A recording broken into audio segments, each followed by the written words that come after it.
VanCam. This is VanCam you waited for. Don't be a tit all your life, Steve. How are you doing, everybody? Kev Ashford back in the saddle for another edition of the ManUtd VanCam. Nearly forgot to do that then. Thanks everybody sticking by the ManUtd VanCam. I've not been on for a couple of weeks. Was in the process of moving house. Very stressful. It's all sorted now. Don't worry about it. We are back in play. We're talking ManUtd. We're talking Jadon, Sancho. Oh, fuck. Bored of that one man again. We'll be doing the BIG VanCam Debate, CockStroker of the week, tweet of the week. Look at a few of your comments and boom, I'm out of there. ManUtd face Crystal Palace in our first Premier League game of this season. The news since I last spoke to you and addressed the tiny ManUtd VanCam community that I absolutely love was that ManUtd surprisingly signed someone, and a very decent player of that. Not an area of the field that I would have looked at and thought, we need to strengthen midfield. I'm thinking more a number 9. Erling Haaland, Harry Kane. I want someone at the back to play with Harry Kane. Harry Kane? No, with Harry Maguire. Do you know what I mean? God, I've lost it already. That's the route that I was going down. I'm looking and thinking we needed to strengthen in them departments, and obviously the icing on the cake would be Jadon, Sancho. But what the is going on, man?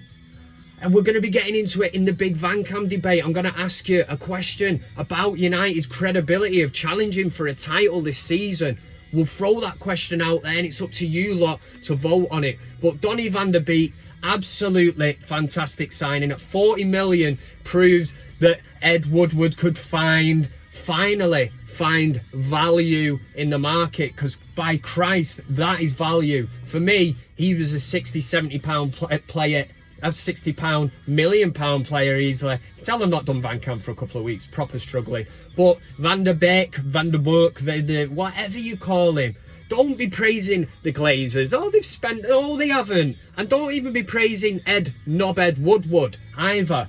I look at this and think, thank you very much to Ajax's, what is he? CEO, he's like the main man there, director of football, United's own Edwin van der Sar. He had loads to do with this one. He practically put him on a plate for us. So do not be bigging up Ed Woodward, because if we go into this season with that squad now, yes, I'm confident that we can mount a challenge for the top 4. It's not good enough, man, but Jadon, Sancho could make us title contenders. We could push Liverpool and them other shower of dickheads, Man City. Right, that is the intro done. Might as well just get straight into the show. I want to say a massive thanks to everyone in the last VanCam who made a super chat donation. Next week I'll be doing it all properly, so you better see your name in lights and that, because you deserve it. Right, let's do the BIG VanCam debate. The BIG VanCam debate! Thank you for joining me in what we all know as the BIG VanCam debate. Last time I did ManUtd VanCam, I was responding to comments that ex-footballer Jamie O'Hara, yeah, me neither, what he actually said on TalkSport about Manchester United. He went along the line of saying Man United will never win the Premier League with that front three. Does he mean Greenwood, Rashford and Martial? Because I think they're pretty shit hot, and that's why I threw the question out. He also said that Martial is not a proper number 9 and he isn't good enough, which is harsh, but you know what I mean. Everyone is entitled to their opinion, even absolute weapons of mass confusion. And on that vote, don't know why I'm putting the iPad down, the trusted Louis van Gaal iPad, agree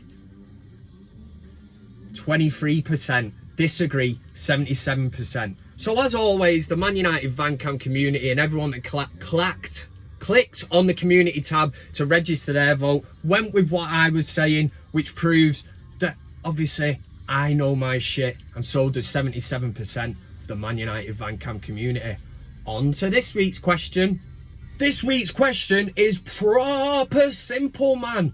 I'm asking you, the ManUtd VanCam community, can ManUtd mount a title challenge only signing Donny van der Beek, Beek, or Beek, however you say it, Donny, right? Because the way I look at it at the minute, I'm thinking, does that one player bring us any closer to Liverpool or Manchester City? And do you know what? My head is saying no. We're not getting near him. It's going to be pretty much the same as last season. Decent cup runs, but ultimately teams around us are strengthening. Even Liverpool have brought in Thiago. Tottenham have got Gareth Bale. Man City signed Nathan Ake. Yeah, going to be the new Vincent Kompany apparently.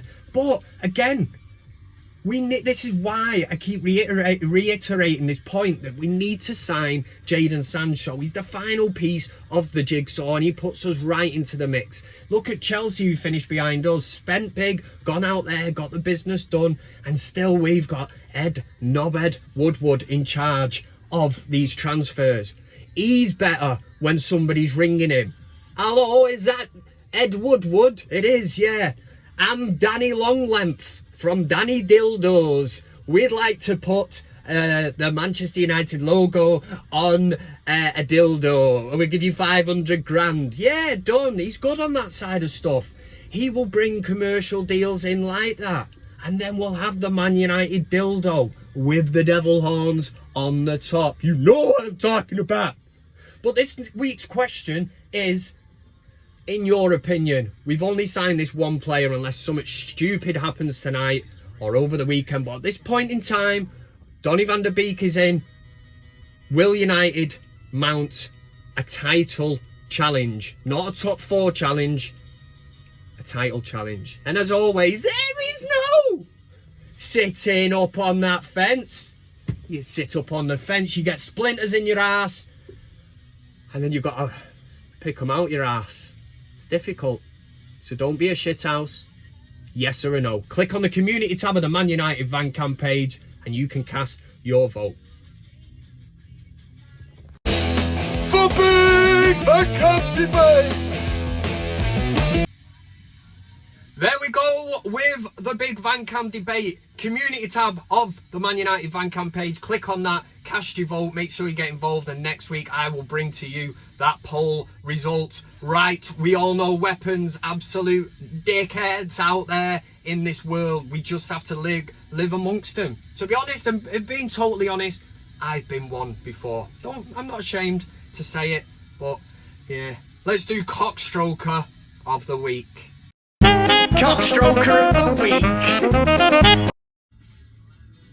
A very warm welcome to this week's edition of CockStroker of the week. I've compiled 6 nominations of absolute tits and put them into some kind of order. We'll run it down from 6 to 1. Number 6. Now, if you're in America, you're in college, and you're giving it the big un by pulling the ponytails of women, you should get what you deserve, and karma is a beautiful thing. As this clip shows, this lad's giving it the big un, somebody's filming, couple of, you know, ponytail tugs, and then the big haymaker comes in. Yeah!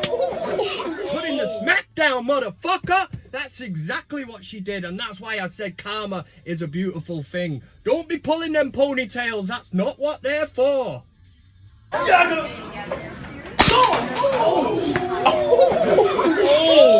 Number 5 this week goes to Harry Kane. If you've been watching this documentary on Amazon about Tottenham, which I haven't, but I found this clip of Harry Kane. I thought it was absolutely hilarious, because we think of past captains, let's say of Man United, the likes of Eric Cantona, Roy Keane, you know, these people that would inspire you. You wouldn't even have to say much. Yes, Roy Keane did and still has a lot to say, but Harry Kane, there was something a bit cringeworthy, man, because Harry Kane doesn't strike me as the kind of player who would inspire others around him with, you know, his voice, for Christ's sake. And I'm not trying to say he's got a speech impediment and all that. I'm not going down that route. But the clip, this is the rousing speech that he gave before a Champions League game. He's trying to get the team going. Let's cut to that shit. We press, we're aggressive, fucking chances, goals, and we fucking kill them, man. We fucking qualified today, that's it. Yeah. We fucking qualified. Right, lads, we're gonna fucking score. We're gonna fucking do this. We don't fuck about. Fuck. Why so many fucks? It doesn't even. I just don't get it, man. Do not get it. I mean, more fucks than Liam Gallagher or Gordon Ramsay. He's Harry Kane, for Christ's sake. He can barely even talk. Nobody can understand him. So his message didn't get across, which probably just explains why Tottenham don't win anything, because they don't even know what the captain's saying. Number 4 goes to Our Game magazine. They tweeted out a video from women's football. It was Panama against the USA, the holders, the world champions. They're 7-0 up, for Christ's sake. I think 6-0 up at this point. And they tweeted out this video and they said, the no look, though. You know, as if, oh, give the keeper the eyes, just put the ball in. Bit like Brazilian Ronaldo used to do. All the best players can do it. You give the eyes, shuffle it into the other corner. Have a bit of that, you shithouse. But if there's one thing I've always picked up on women's football, and I'm not degrading it, I'm not being sexist or anything, but the goalkeepers are absolutely shite. Absolute dog shit, man. Really bad.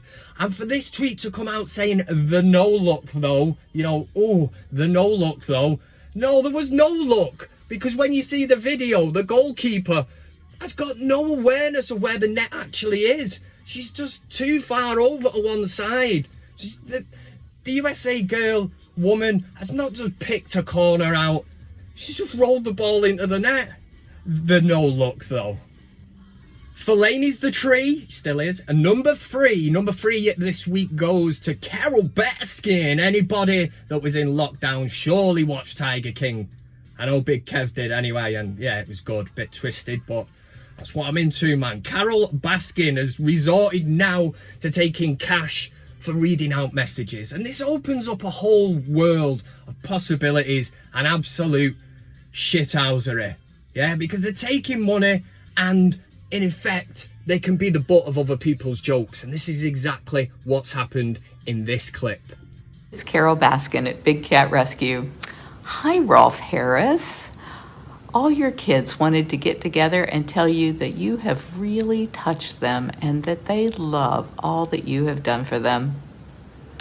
I hear there's a lot of great stories about you and your best friend, Jimmy Seville.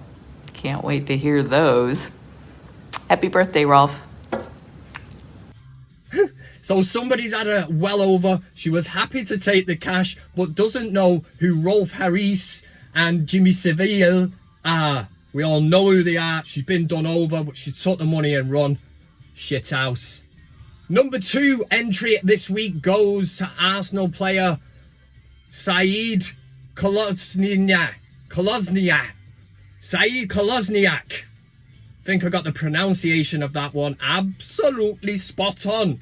This is because after the Community Shield, yes, it's not even a cup, a trophy, it's a goddamn shield. It's like something your 90-year-old nan would have hung up on the wall. You'd say, what is that? She'd say, it's a shield. Why have you got a shield on your wall? What is it? Does it mean anything? No. And this is because of the tweet that Kolosniak put out at the end of the game. Yes, I know it was a few weeks ago, but he's not passed it by. You know what I mean? Nobody is safe from being on CockStroker of the week. So I'm delving back a little bit. That's what I'm doing. He tweeted, first game, first title. Title?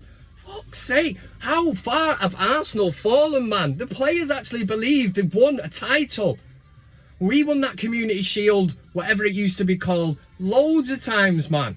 Everyone used to take the piss out of us. Now it's a title. Jesus Christ. Number 1, it's been a tough one this week. 6 nominations. You're probably wondering who's number 1. I'm about to tell you, so just wind your neck in. Number 1 this week is Wayne Lineker. It's because he posted a video of him working out in the gym. Do you know what I mean? What is he, in his 50s or something? And he's posting videos of himself in the gym. But it's not because of that. It's because there's some bird next to him and I think he's checking her ass out and all that. We've all been there. We've all done it. But the only problem for Wayne Lineker is that he falls on the box and makes himself look a right hit. Don't be a tit, man. You shouldn't be filming yourself in the gym anyway. That concludes this week's CockStroker of the week. And thank you, please. CockStroker of the week. Sun's out, guns out. Look at the size of them bad boys. Yes, man, that was CockStroker of the week. Next, we follow it up with some decent stuff. This is Tweet of the Week. It's time for Tweet of the Week. Oh yeah, here we go with Tweet of the Week. I've compiled 3 of the finest that I stumbled across whilst I was doing a bit of the old tweeting. Coming in at number 3, it's Joe Gilmore. He's an Everton fan and he tweeted a picture of himself on his holiday in Sorrento. He put, been bouncing round Sorrento in this little top, getting funny looks all day. Just been told kazoo means cock in Italian. Are you having that one? He's been walking around in Italy. Kazoo. CockStroker of the week. That's why I did Italian in school, GCSE style. Number 2 goes to Nora Calder, who addressed Man United on Twitter by saying, "Dear at Man United, the home shirt is £64.95. Whilst I'm willing to pay the £64.95, I'd rather pay £30 up front, £10 when I've worn it 10 times, £10 when the team finishes in the top 4 wearing it, £10 when Jadon Sancho scores a hat-trick wearing it, and £4.95 if I win the Ballon d'Or." A clear dig at Manchester United and the shit business that we're doing. Van der Beek was good business, but just pull your fingers out, man. Bring Sancho in. There can only be one tweet of the week, and I'm going to hit you with it right now. It's Wayne Garnett. What a corker this is. Smoking! This is going to be so funny in around 30 years' time when the next people replaces the decking I'm doing today. You can't beat a £2 B&M bargain. Ha ha ha. So he's got the structure in. He's laid it. All he's got to do is put his decking on. But he's been to B&M, bought a skeleton for £2, and he's laying it in there so the next people that come and lift them off are going to find a skeleton. That's my sense of humour. Love it, man. It's Tweet of the Week. That was Tweet of the Week. Ow! Right, gang, I am really sorry I'm not going to be able to do your comments, so I'm really going to have to end this here now. I've just had a phone call, so I need to shoot off home. Got a mate of mine coming around to price up a bit of work and that. It's Friday. Make sure you enjoy yourself, drink in moderation, and don't do anything that I wouldn't, which obviously means go out there and just enjoy yourself. But keep 2 meters apart and don't be taking the piss in the pub. Do you know what I mean? Don't be ruining it for the rest of us, because I do not want lockdown 2. 1 was hard enough, never mind number 2. This weekend, Manchester United, 5:30 at Old Trafford. I was going to say it'd be rocking, it won't, because there's no fans there. Hopefully we can start getting fans back into the grounds, because that is proper doing my tits in, watching Man United on a telly with that stupid fake atmosphere thing. It's shit in it. But we're playing Crystal Palace. We have to be confident, and next week I will be updating the Fantasy Football VanCam League. I'll put a link in the description if you want to get involved in that and get joined. But I think there's about 80 people in it, and somehow Dave Birtwistle is rocking in at number 2 after the first week. Had an incredible week, but like I always say, sunshine, it's a marathon. It certainly is not a sprint, and you get nothing for finishing second in the first week. So bring it on, sunshine. And for Man United this weekend, fucking won't even fit on my bastard head. It's because my little lad had it on the other day. Gobshite. Come on, United! Look at the size of my forehead. I said your love, keep on lifting me higher and higher. Thanks very much for watching the video. You can also follow me on these other social media platforms. That's Twitter, Instagram, Facebook, and of course, plenty of fish. Oh yeah! Thanks to everybody who gets involved, comments, likes, shares, subscribes. Subscribing is the main thing. It costs you nothing, and why wouldn't you want to do it? This is Man United VanCam.